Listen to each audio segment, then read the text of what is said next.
Hey guys, it's RJ with ZLINE. Today we're going to be going over how to operate the FCIND induction cooktop. All right, so now let's go ahead and take a look at your cooktop. Now you do need to turn the cooktop on using the power button down here. At this point you can pick any of the burners to use. To set a burner, you're going to go ahead and press any of these displays. But before we set a burner, what we'll look at here is the pans that you'll want to use for induction. Now inductions do require a stainless steel pan, or cast iron is perfect as well, something magnetic, so you can't use anything like a copper, ceramic, or a glass. But once you have a pan that is compatible to set the burner, you would just want to go ahead and press the display and pick your setting. Now you can use this as a slider. Again, you do have plus or minus buttons here. But once this burner stops blinking, it's going to indicate that the pan is now getting heated. But what it does look like if you use an incompatible pan, it's going to be an error code here on the display. Now this will happen if you have no pan on there, or again, an incompatible pan. So make sure that you're using the correct pans here.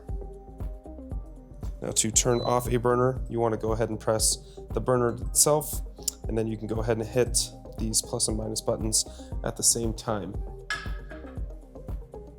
Now you do have a few other options on here.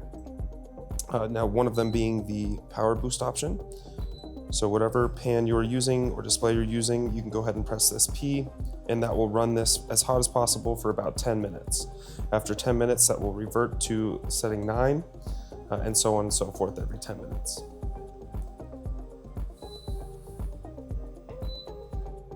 Now to use the warming function on the display, you want to go ahead and hit your burner and then click this warming mode. Now you do have 3 settings on here, and this is good for just keeping your food warm, or a low simmer option as well. Now to turn off your warming mode, you want to go ahead and hit the display, and then again hit these plus and minus options on the slider. There is a timer function on this display as well. So to use the timer function, you want to go ahead and set your pan first, and then you'll wait for this display to stop blinking to indicate that it's cooking. And I can go ahead and hit that timer button. Now I can adjust the timer using the plus and minus here, but this is just a timer, so it'll let you know when it has been the set amount of time, and then that will turn off. Now there is a cook timer as well. So to use the cook timer, in which we'll just turn off the burner after the set amount of time, you want to go ahead and pick your display as well as your cooking level. And while it is still blinking, you will go ahead and hit that timer button. And again, you can choose your time here. And this symbol down here by the burner is indicating that it is using the cook timer. So again, it just turns it off after it's done with the set amount of time. Now to turn off the cook timer, you would need to press the display again and go ahead and hit the plus or minus buttons, and then that will return the cooktop to normal use. Now there is a child lock safety feature as well. To use the safety feature, you will want to go ahead and press the lock button for a few seconds, and that will display LO. Now it won't let you do anything else on the cooktop for the time being.